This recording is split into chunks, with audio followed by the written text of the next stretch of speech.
है उस तीर्थराज पुष्कर गुरु जी के श्री चरणों में अनंत कोटि प्रणाम करते हुए हमारे बीच में जो मंच की शोभा बढ़ा रहे हैं मंचासीन सभी संतुरंद विद्वतुरंद सभा में विराजमान आप सभी बड़े बुजुर्ग आदरणीय सज्जन तुरंद मानव शक्ति आप सभी के हृदय मंदिर में विराजमान भगवान श्री हरि को मेरा कोटि कोटि नमन। बड़ी खुशी की बात है कि आज सबसे पहले तो इस धर्मभूमि पर जहां सब तीर्थों के गुरु पुष्करराज महाराज विराजमान और दूसरा जब ब्रह्मा जी खुद जो है जहां विराजमान है तो पूरे विश्व में जैसे पहली जगह और फिर गुरुदेव की हम लोगों पर असीम कृपा कि ऐसे तीर्थ के परिक्रमा मार्ग पर गुरुजी के चरणों में बैठ करके और सत्संग कथा अमृत रसपान करने का अवसर मिल रहा है, शायद इससे अधिक तो हमारा क्या सौभाग्य हो सकता है। और फिर सोने में सुहागा कि आज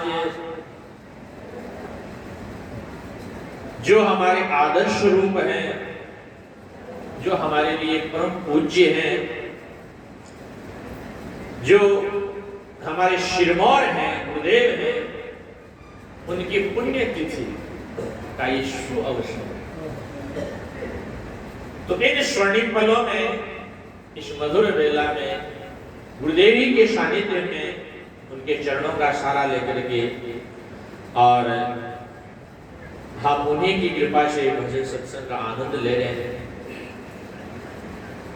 और सभा को भी देखे जाए, चाहे छोटी भले ही हो, काम का समय है, फिर भी आज जैसे कोई छठ करके लोग आए हो और छांट छांट इकट्ठा करें, तो वैसे सब लोग छठ करके आए हैं और सभा भी जैसे कोई देवताओं की सभा शोभायमान करती है वैसे शोभा दे रही है। और क्यों नहीं हो, जो गुरुदेव के चरणों में ऐसे शुभ अवसर पर इस तीर्थ भूमि में विराजमान हो तो शायद देव से कम नहीं, उसका पुण्य तो देव से भी। इसीलिए आज का दिन की तो कई शोभा फौजी साहब ने भी अपने को सुनाया ही है। आज को दिवस है, मैं जाऊं बलिहार, आज तो बलिहार जावा कोई दिवस है। ऐसे दिवस के लिए तो हमारे सत्पुरुषों ने महापुरुषों ने वाणी में लिखा है, आज तो कोई सूरज सोना कोई, आज के दिन में कोई मलिनता, आज का दिन बड़ा निर्मल है, बड़ा शुद्ध है, बड़ा पावन है। इसीलिए का क्यों सोना को क्यों और कुछ ही बता सकते थे, लेकिन सोने में खोट नहीं होती, सोना खरा होता है। कोई भी चीज खरी होती है उसको क्या कहते हैं, ये खरा सोना है। तो इसीलिए सोने की उपमा दी है, नहीं तो उपमा तो और कुछ भी दे सकते थे, लेकिन इसमें कुछ खोट, ये बिल्कुल पावन दिन है, निर्मल दिन है। इसीलिए महापुरुषों ने इसको उपमा दी कि आज तो सोना कोई सूरज, और ऐसे दिवस पर तो मैं जाऊं और हमारे घर आया श्री राम जी का। कितनी सुंदर बात है। साधु संत जो होते हैं वो राम जी के प्यारे होते हैं, ये वास्तविकता की महिमा। साधु संतों की महिमा क्यों है? क्योंकि वो भगवान के गुण गाते हैं और भगवान के गुण गवाते हैं, भगवान का नाम लेते हैं और भगवान का नाम लिवाते हैं। कहते हैं कि संत राम का लाडला, संत राम का, अरे संत में होता जगत में तो राम जावते। इसीलिए भगवान भी भिन्न भिन्न प्रकार से संतों की महिमा करने में पीछे नहीं रहे। भगवान ने तो यहाँ तक कहा मैं संता के पीछे पीछे जाऊं, जा जा संत सिधारे। मैं संतों के पीछे पीछे जाऊं, जा जा संत सिधारे। चरणन रज निज अंग लगाऊं, चरणन रज निज अंग लगाऊं। शोधूंगा हमारे बुधो मुझे संत सदाय अति प्यारे। बुधो मुझे संत लगे अति प्यारे। आज की महिमा बुद्धो जगी महिमा वेद उचारे। बुद्धो मुझे संत लगे अति प्यारे। कितनी सुंदर महिमा, शायद इससे ज्यादा और क्या महिमा है। भगवान कहते हैं मैं संतों के पीछे पीछे जाऊं, जहाँ संत सिद्धार्थ हैं उनके पीछे पीछे जाऊं और क्या करूं? चरणन रज निज अंग लगाऊं, उनके चरणों की रज मेरे अंग में धारण करूं। क्यों धारण क्यों करूं? किस लिए? सो तू गात हमारे, गात कहते शरीर को, हमारा शरीर न शुद्ध करूं।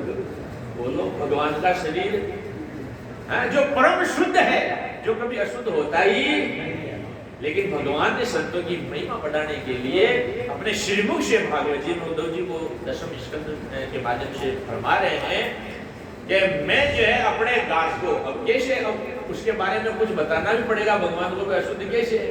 तो कहा उद्धव मैं कई बार जो है इन राक्षसों से असुरों से पंगा ले लेता हूँ, उनके परमाणु मेरे में आ जाते हैं और जो है मैं कभी क्रोधित हो जाता हूँ और उनसे जो है मेरे को कई बार मलाई करनी पड़ती है, तो मेरा गात अशुद्ध हो जाता है। तो मैं क्या करता हूँ? संतों के चरणों की रस लेकर के धारण अपने अंग पर धारण करता हूँ और शोधू गात हमारे मेरे शरीर को, अंतर्वर्ती ब्रह्मांड को पवित्र करता हूँ। एक बड़ी बात कही है भगवान ने, अंतर्वर्ती ब्रह्मांड को मैं पवित्र करता हूँ। और भी कहा अरे संत मिले तो मैं मिल जाऊं, संत न मुझसे न्यारा। लेकिन क्या है?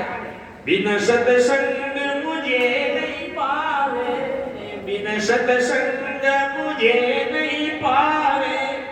कोटि यत्न कर हारे, तो मुझे संत लगे अति प्यारे। संत मिल गया तो मान ले भाई, संत मिले तो मैं मिल जाऊं, संत मुझसे न्यारे। और ऐसा ही नारद जी से भी कहा अरे नारद मारे संत से अंतर नारी। भगवान कितने सुंदर लीला करते हैं, कितने सुंदर बात कहते हैं, उनके श्रीमुख के कितने मधुर वचन हैं कि संतों की शोभा करते थकते। और ऐसे शिरोमणि संत जिनके चरणों में हम विराजमान हैं, उनकी ये पुण्य तिथि, ये कितना अवसर है सुंदर। लेकिन कहते हैं कि वस्तु की कोई कीमत जानने वाला, कोई कदर जानने वाला, गुण जानने वाला, उसकी कदर। किसी को वस्तु के गुण का पता ही नहीं है तो उसको वो कदर भी क्या करेगा। ऐसे इस दिन की जिसने कदर जानी, इस दिन की जिन्होंने महिमा जानी है, उनको पता है कि आज का दिन कितना महान है। आज ये दरबार हमारे लिए कितना भव्य है, ये दरबार हमारे लिए कितना महान है कि आज गुरुदेव के आदर्शों पर चलने के लिए आज गुरुदेव की पुण्यतिथि के रूप में अपनी उत्सव मना रहे हैं। तो वास्तव में ये कोई भाग्यशाली महापुरुषों को, भाग्यशाली प्राणियों को ही प्राप्त। तो आज के दिन की क्या शोभा कहें। और अभी पहले मैं जो जिन्होंने भजन गाया है तो मैं उनको बार बार धन्यवाद देता हूँ। और अभी कुछ दिन पहले आपके घर गए तो सुना दे, वास्तव में सोच कैसी होनी चाहिए। आप बता रहे थे कि मेरे कुछ बीमारी लग गई, कोरोना के लक्षण आ गए, तो मैंने क्या किया कि अपने आप को जैसे सोशल करते नहीं, क्या बोलते हैं उसको, क्वारंटाइन कर लिया, अपना को अलग लेते हैं। तब क्वारंटाइन कर लिया तो अब सोचा कि ये टाइम कैसे पास हो, तो उन्होंने सकारात्मक सोच देखो, तो पॉजिटिविटी थी इनके अंदर, तो इन्होंने क्या किया कि ऑनलाइन बाजा बुक करवा दिया। अपन बैठे हैं, पुस्तक पढ़ रहे हैं, भजन गाते हैं, अपन देखे टाइम तो पास करना ही है, और अपन ऑनलाइन बाजा बुक करवा दिया। बाजा आ गया और 14 दिन बैठे बैठे क्या किया, बाजा बजाना सीख गए। और देखो अब की बात बाजा बजाना सीख के अपने सामने भजन भी, बाजा बजाना नहीं आता था, भजन गाना भी नहीं आता था, लेकिन